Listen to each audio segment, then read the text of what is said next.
of back in the summer of 1968, a bunch of guys were sitting on a porch just talking about things in the middle of the summer. And, we just general type stuff. And I'm not sure how it came up, but my brother-in-law now, George, made this statement. I wonder if people would have multiple personalities, have a receiver in their head, and they're getting different tuned into different things. And then we went from there to say, oh yeah, what about deja vu and all these other things going on? And yeah, maybe we have receivers in our head. And that always kind of stuck in my head.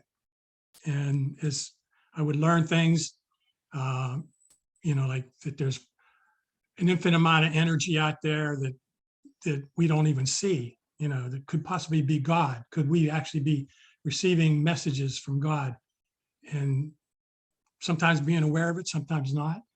Well, anyway, that kind of stuck there. But I was thinking, maybe, what if George was right? Wonder if there was such a thing. Something that picked up frequencies or information in our brain. And what came to me was the pineal gland. And Rene Descartes would say that that's the seat of the soul. And the Greek physician Galen, he even said that that's a real important part of our brain.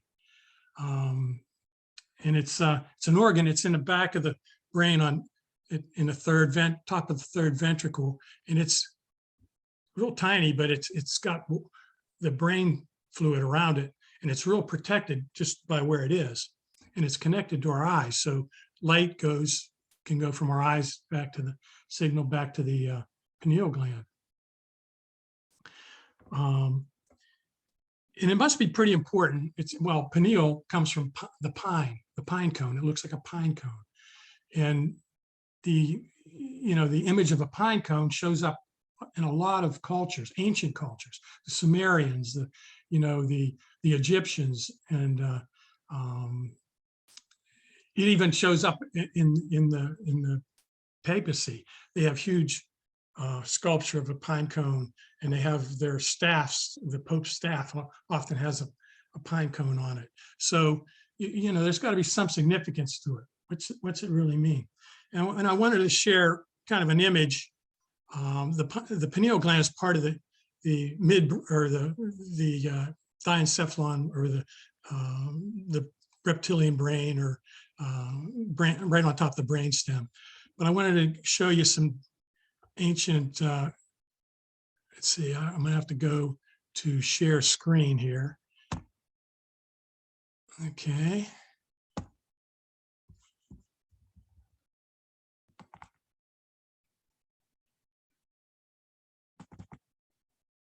And hopefully this will be big enough that, let's see if I can make it big enough. Okay, you can see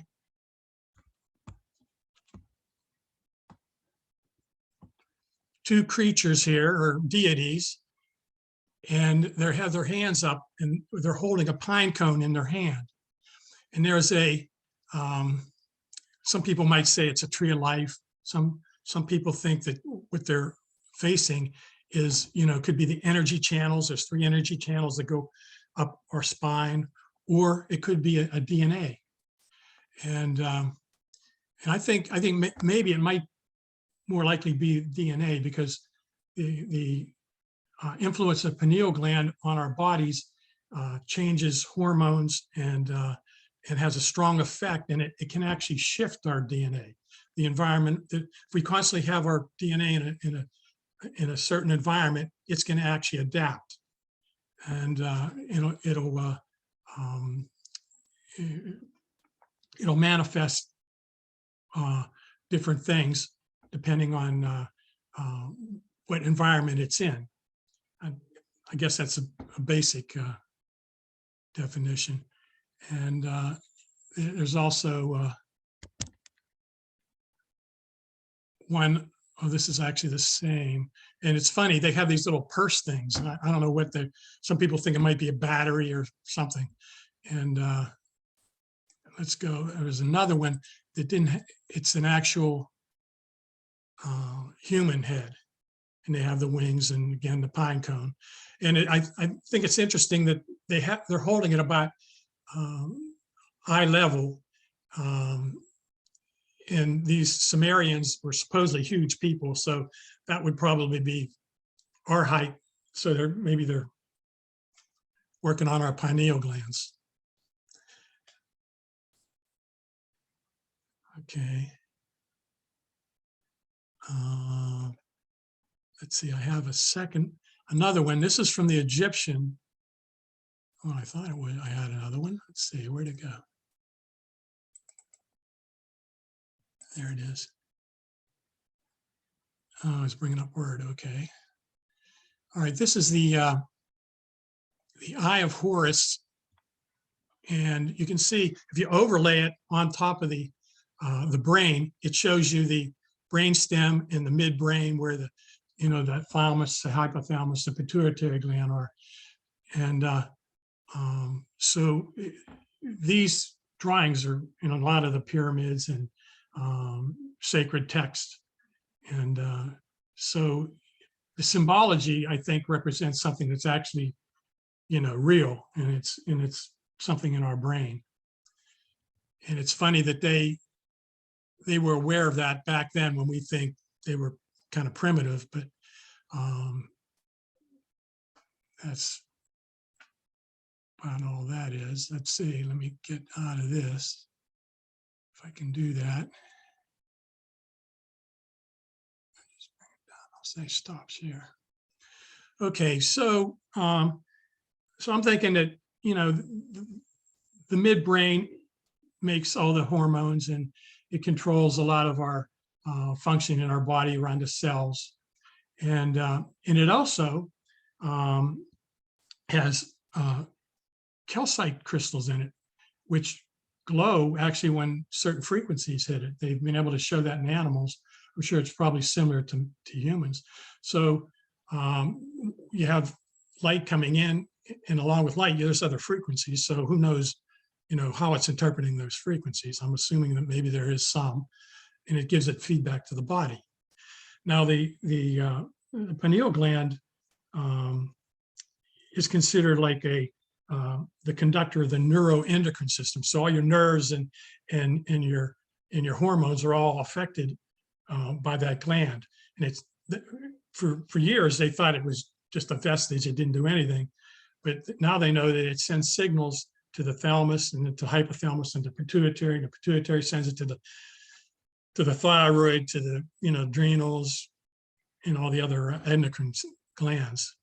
So all that hormone actually will stimulate cells and affect our cells and actually implant energy in our cells. So that's another thing that, when you have your midbrain in fear, that fear is going out and it's being recorded in your cells through the hormones. So a lot of times, people say they're getting a massage and somebody pushes on a point and they feel a strong emotion. Well, that's energy being held in the body.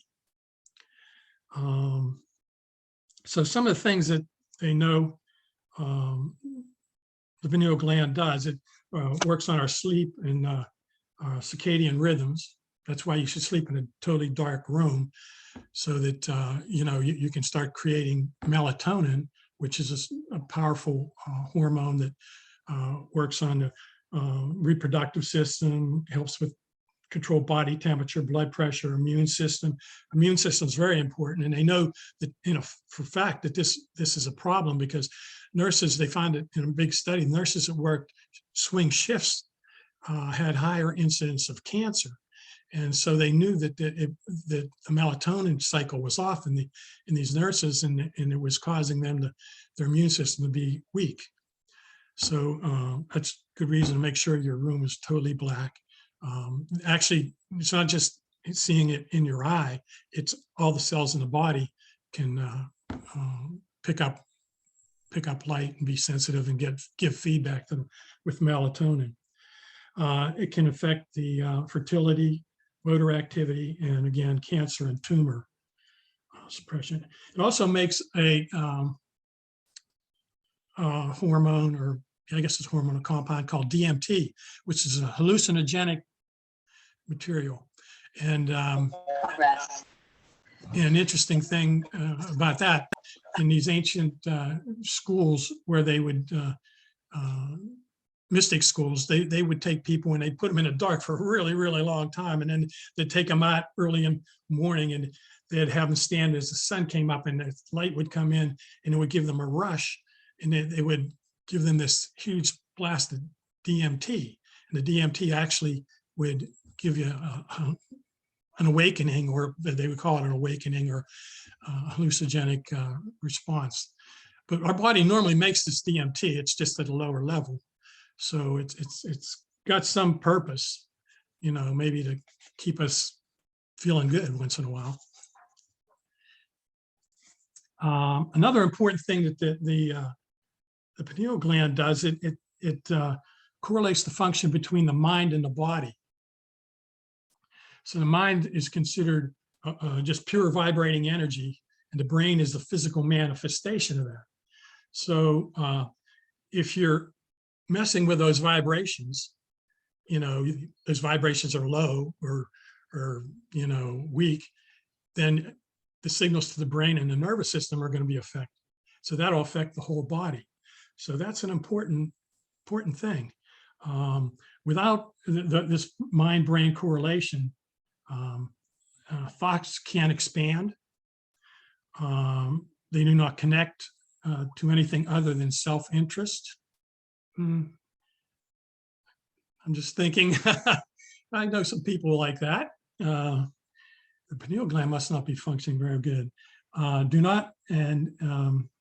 it affects in the case that you do not understand consequences, and it puts you in a place where you're not humane or you're not safe to be around.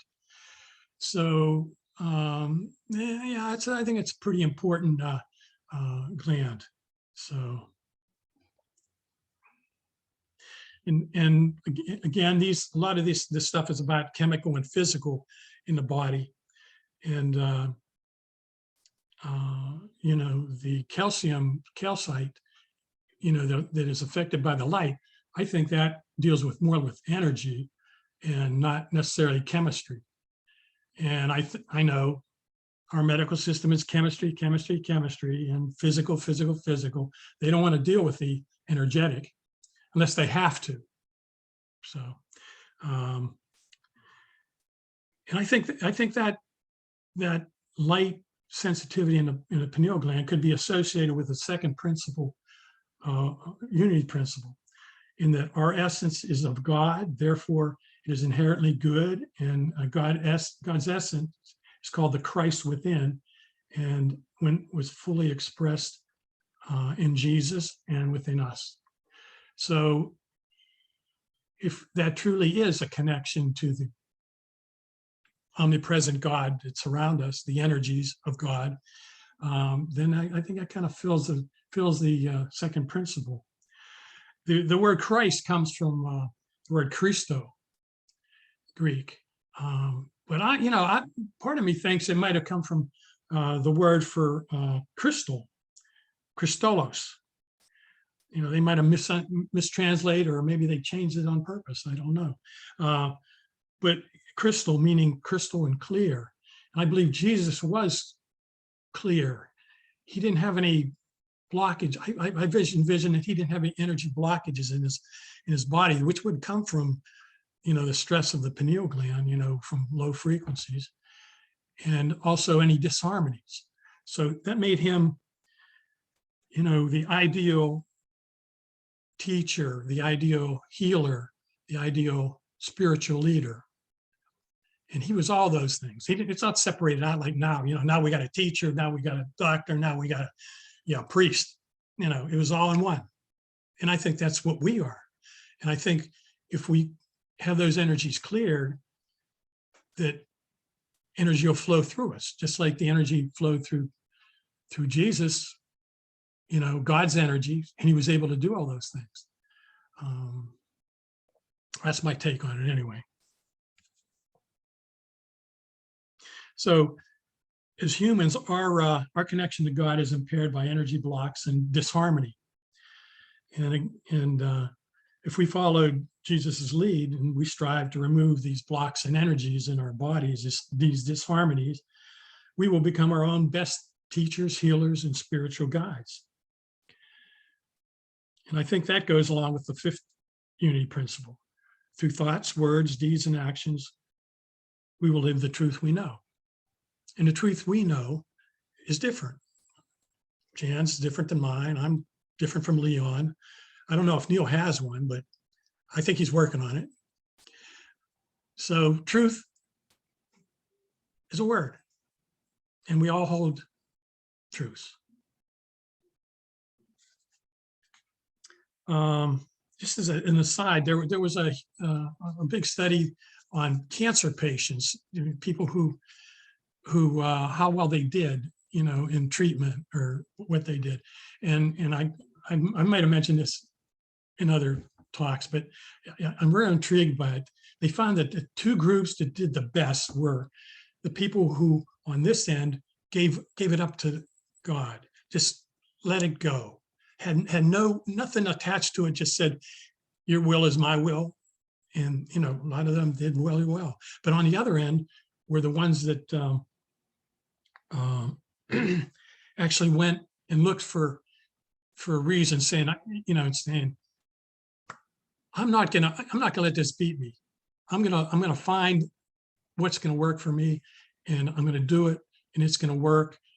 So they took charge of the situation, and that's like affirmative prayer. Right?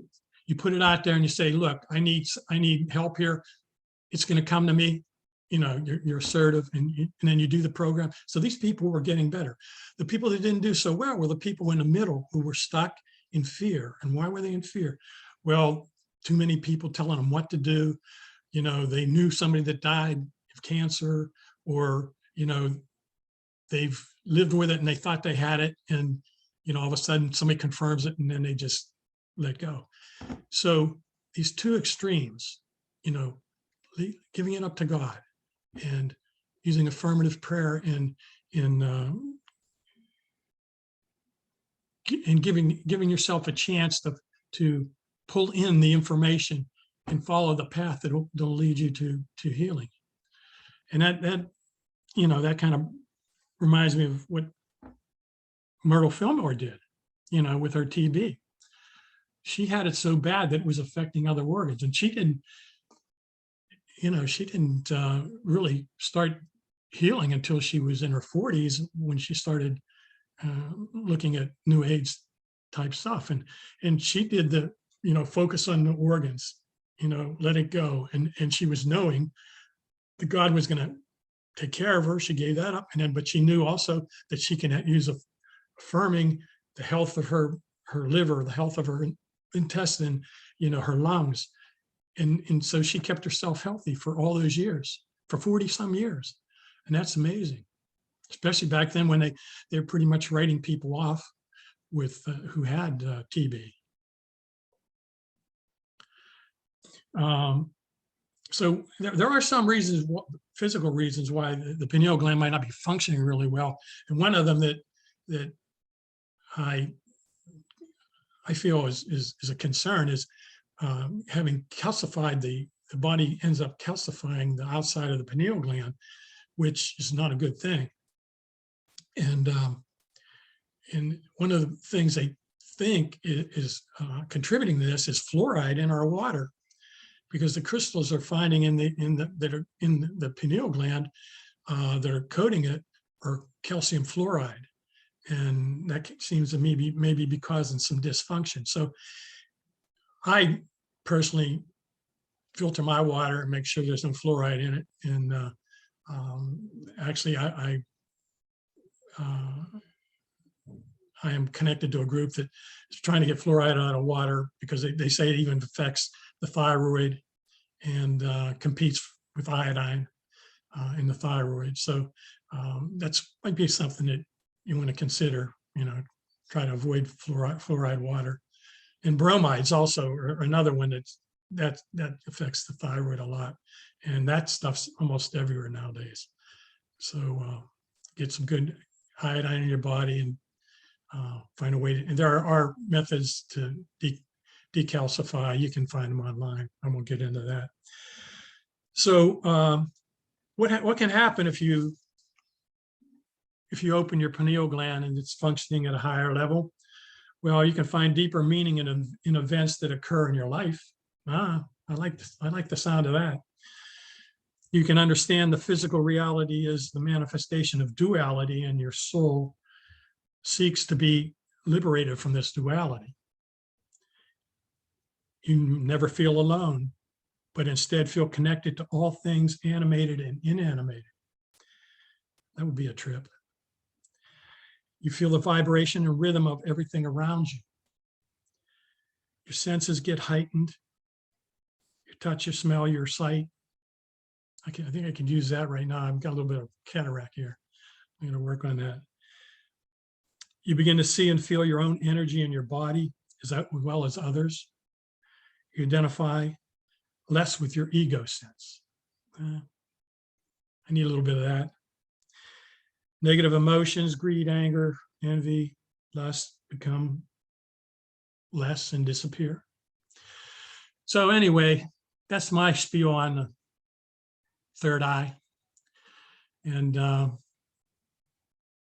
it's been around a long time, that concept. So I'm beginning to believe that might be where we should start to make our connection with our higher power. Namaste. I'm going to play a little music here before Jan gives us the meditation. And let me see if I can get this up here. Oop, I just went blank.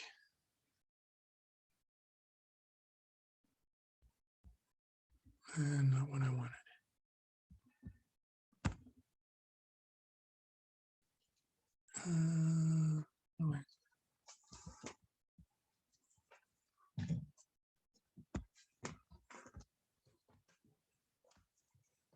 Okay, I gotta go do this differently here. Okay.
Can't hear?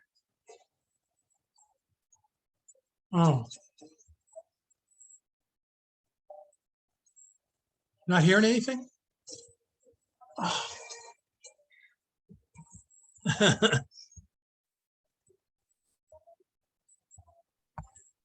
We can't hear. We cannot. Sorry about that. Did you optimize sound, Frank? There's a little box at the bottom. You have to optimize sound. Optimize sound. Okay.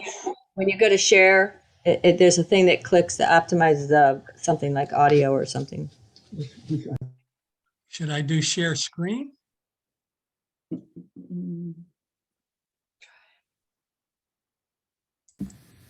If you're trying to share audio, yeah, you have to click that box. Okay, hold on.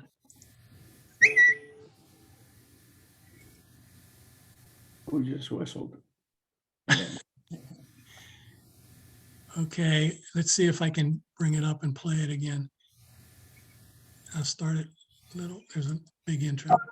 Can you hear it now? No, Hey? No? Huh. there's something on my screen, upper left-hand corner, is called original sound, and that picks up whatever is near your computer using your mics or on your computer.